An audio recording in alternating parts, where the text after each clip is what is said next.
আজকে আমি বানিয়েছি রাজকীয় স্বাদের চিকেন মহারানি। একদম নরম, জুসি আর ঘন মশলাদার গ্রেভি এই চিকেন কারি ভাত, পোলাও বা নান রুটির সাথে খুব মজা করে খাওয়া যায়। হ্যালো ভিউয়ার্স, আসসালামু আলাইকুম। Welcome to Flavors by Nazmun cooking channel.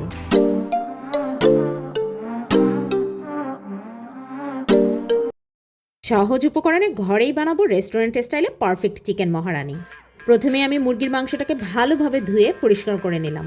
চিকেনটাকে ম্যারিনেট করার জন্য আমি এতে দিয়ে দিলাম 1 চামচ লবণ, 1 চামচ কালো গোলমরিচের গুঁড়ো, 1 টেবিল চামচ আদা রসুন বাটা এবং কিছুটা লেবুর রস। ব্যাস, এবার চিকেনের সাথে মশলাগুলোকে ভালোভাবে মিক্স করে রেস্টে রেখে দেব।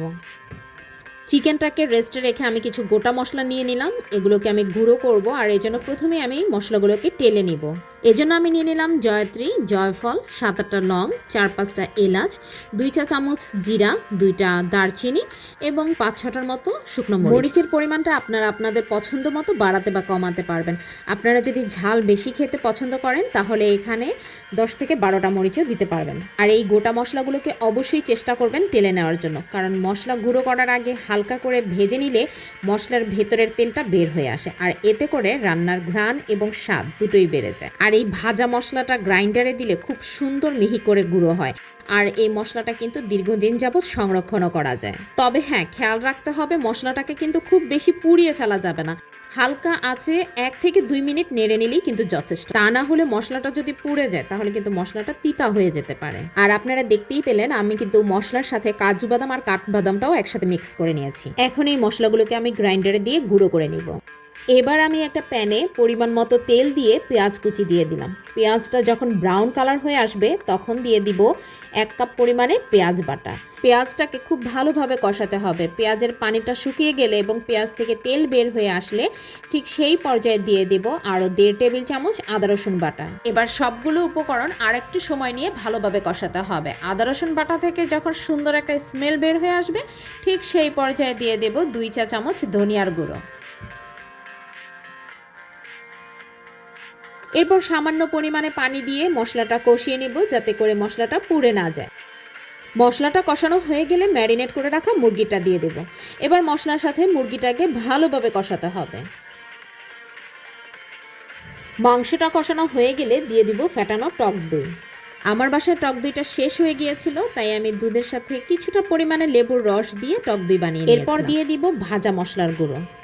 এই মশলাগুলো কিন্তু আমি প্রথমেই টেলে নিয়েছিলাম, সেই মশলাটাই আমি গুঁড়ো করে নিয়ে এসেছি। এবার আমি মুরগিটাকে 5 থেকে 7 মিনিটের মতো সময় নিয়ে ভালোভাবে কষিয়ে নেব। মুরগিটা কষাতে কষাতে যখন তেলটা উপরে উঠে আসবে ঠিক সেই সময় দিয়ে দিব ঘন দুধ বা দুধের ক্রিম।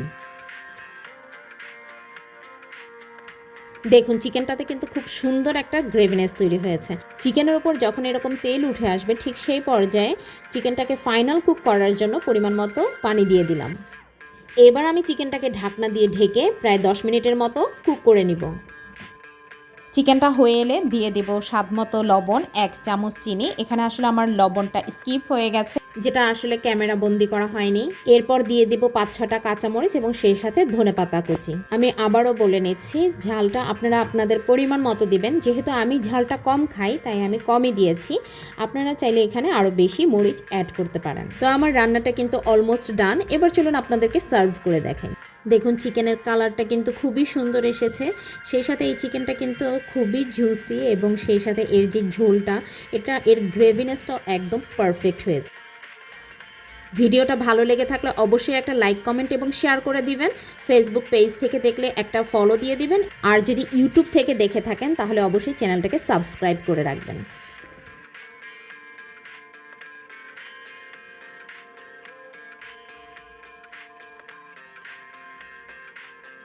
বিসমিল্লাহ।